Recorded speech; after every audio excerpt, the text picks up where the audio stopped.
Hi guys, the Stats New Zealand Selected Price Index came out this week, which shows how much a selection of foodstuffs cost in New Zealand and how much prices have risen over the year. Now it's bad.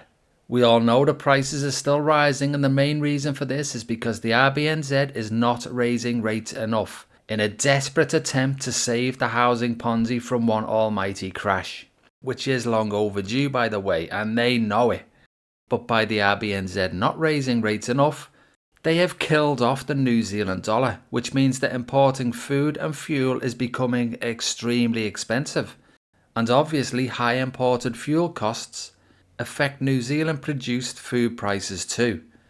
So to see what is really going on with prices over a more realistic time period, I'm going to compare Stats New Zealand's December 2019 food price index with its December 2025 food price index, or selected price index as it is now called.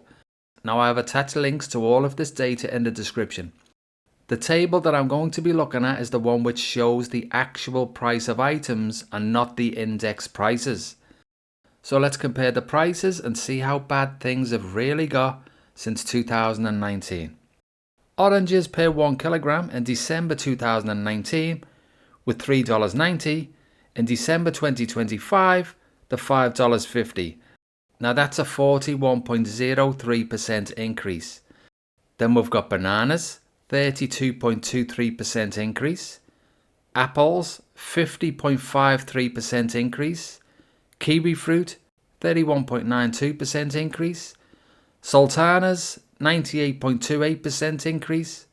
Peaches canned, 32.88% increase. Lettuce, 19.46% increase. Broccoli, 43.91% increase.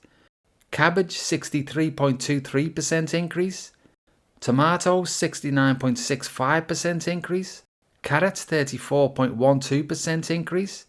Mushrooms, only 1.99% increase. Potatoes, 37.09% increase. Peas, frozen, 52.92% increase. Then we've got beef steak blade, 49.73% increase. Beef steak porterhouse / sirloin, 44.21% increase. Beef mince, 44.07% increase. Pork loin chops, only 1.45% increase. Lamb chops, 25.04% increase. Chicken breast, 19.54% increase. Bacon, 31.79% increase. Sausages, 30.78% increase.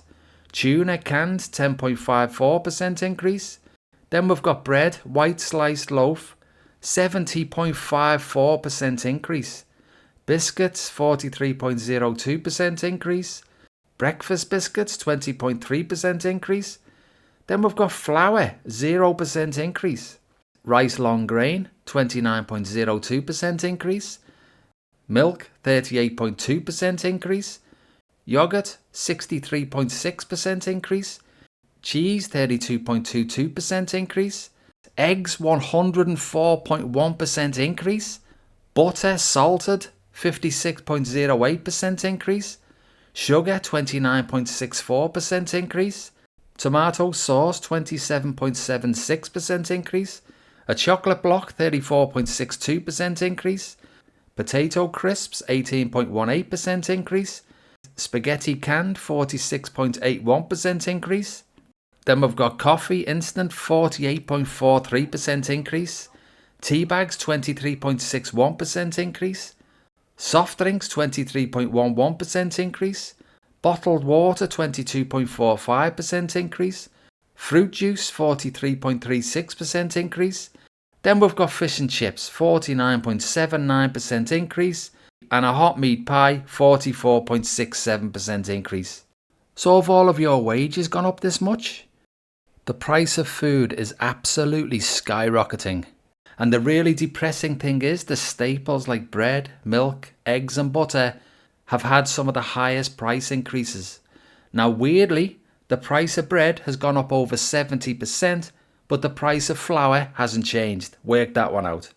And sadly, the milk price is tied to the international milk price, and the RBNZ's destruction of the New Zealand dollar guarantees price hikes when it's on an international market. Now the egg and butter prices are probably due to increased feed and energy costs, with a bit of greed thrown in the mix. So yes guys, the longer the RBNZ tries to ignore the reality that they have to raise rates, the worse inflation is going to keep getting. But don't worry, they'll tell you the CPI basket isn't that bad, and that's because the price of a 60-inch TV has come down a bit. So maybe you can just gnaw at the edges of that if you are feeling a little bit hungry. What a joke. This massive never-ending inflation is hard enough for someone on a working wage to cope with, but it is even worse for those on a fixed income like a pension. In December 2019, the New Zealand superannuation or pension was $411.15 per week, and that's after an M tax code deduction for a single person living alone, or $632.54 per week after an M tax code deduction for a couple combined. Now the M tax code is just a standard tax code, meaning that the pension is the main source of income. In December 2025, the New Zealand superannuation or pension was $538.42 per week after an M tax code deduction for a single person living alone, or $828.34 per week after an M tax code deduction for a couple combined. So between December 2019 and December 2025, a single person has had a 30.9% increase and a couple has had a 30.3% increase. But the cost of food has obviously ballooned out much more than this, especially for the staple foods.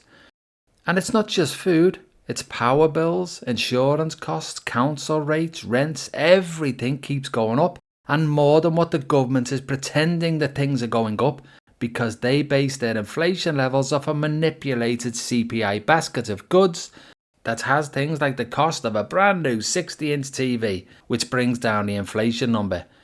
But when it comes to survival mode, which many people are in nowadays, nobody cares about the cost of a TV because they can make do with what they've got.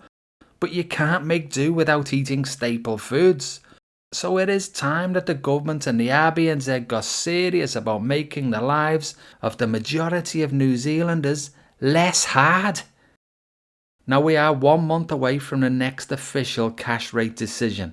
Now it had better be up at least 0.5% to save the New Zealand dollar and slow inflation, or things are going to get much worse. For anyone who is not aware, the biggest Australian bank, the Commonwealth Bank or CBA, has just raised rates this week 0.7% on its fixed 3-year mortgage rate. Now that is almost equivalent to a triple rate hike. And if this is indicative of where the RBA is going, then the RBNZ had better do the same or expect the New Zealand dollar to absolutely collapse even further, which will make New Zealand's inflation much worse. So will Anna Bremen be just another puppet for the rich? Or will she actually do the right thing for the majority of New Zealanders for once? Unfortunately, up to now, it is not looking good, I'm afraid, but only time will tell. So thanks for watching. Maybe even like and subscribe, and I will see you all on the next one. Cheers for that.